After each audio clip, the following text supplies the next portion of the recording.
to Joy for the Blind. நாங்கள் இன்றைக்கி 3வது நாள் சீடத்தோடு நடந்து கொண்டிருக்கிறோம். நேற்று தினத்திலே நீங்கள் சில குழுக்களாக அமர்ந்து தியானிப்பதை பார்த்திருக்கலாம். ஒவ்வொரு நாளும் காலை 7:15 மணி முதல் 8 மணி வரைக்கும் இவர்கள் குழுக்களாக பிரித்து ஒவ்வொரு அதிகாரம் கற்றுக் கொடுத்தவர்கள் இன்றைக்கு 3வது அதிகாரத்தை கற்றுக் கொடுக்கிறார்கள். வாருங்கள், குழுக்களை போய் நாம் சந்திக்கலாம். கிருபை மீன்ஸ் தகுதி இல்லாத நம்மளை தகுதிப்படுத்துறது தான் கிருபை. சரியா? கிருபை என்னது? தகுதி இல்லாத நம்மளை தகுதிப்படுத்துறது. அதுதான் நம்ம என்ன பண்ணுது. நம்ம இந்த இடத்துக்கு வாடுறதுக்கு நமக்கு முடியாது. ஆனாலும் என்ன பண்ணுது,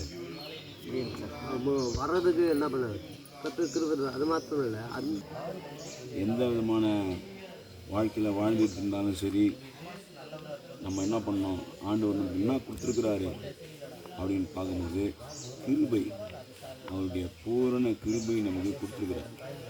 ஸோ அவருடைய இலவசமான கிருபை நமக்கு கொடுத்ததுனால நம்ம இப்பொழுது தேவ அன்புக்குள்ளாக இருக்கிறோம். ஸோ தேவ தீர்த்து இந்த இடத்துக்கு நான் வரேன், இந்த இடத்துக்கு நீ அதுக்கு ரெடியாகிடு அப்படின்னு சொல்கிறாரு. நம்ம அதுக்குள்ளே எல்லாத்தையுமே ஆயத்தப்படணும். இப்போ நம்ம 2 மணிக்கு வண்டி வருது அப்படின்னாக்கா எல்லாத்தையும் எடுத்து மடிச்சு ரெடியாக வச்சுருந்தா தான் தூக்கி போட்டு போயிட்டே இருக்க முடியும். அந்த 2 மணிக்கு வண்டி வரும்போது நம்ம எல்லாத்தையும் மடிச்சுட்டு உட்காந்துட்ருக்கோம், என் பேஸ்ட் எங்கள் ப்ரெஸ் எங்கன்னு அங்கே தேடிட்டு இருக்கோம்னாக்கா நம்மளை வண்டி விட்டுட்டு போயிட்டே இருக்கும். அதே போல் தான் எல்லாத்தையுமே ஆயத்தப்படுகிற அனுபவம்.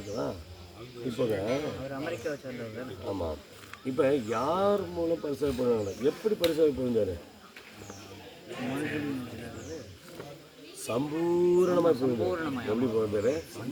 சொல்லுங்க ஐயா.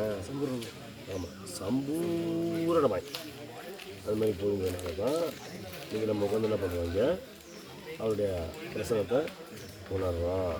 சரிங்களா? இப்போ பேசு பேசு சொல்லுங்க. ஜீவனை எப்படி நித்திய ஜீவன் கிருபை என்றால் கிருபை என்றால் அவர் தகுதி இல்லாத நம்ம அதை தகுதியாக நமக்கு அது கிடைக்கணுங்கிற ஒரு இதே இருக்காது. அந்த இதுக்கு நம்மளை தகுதிப்படுத்துறது அது கிருபை.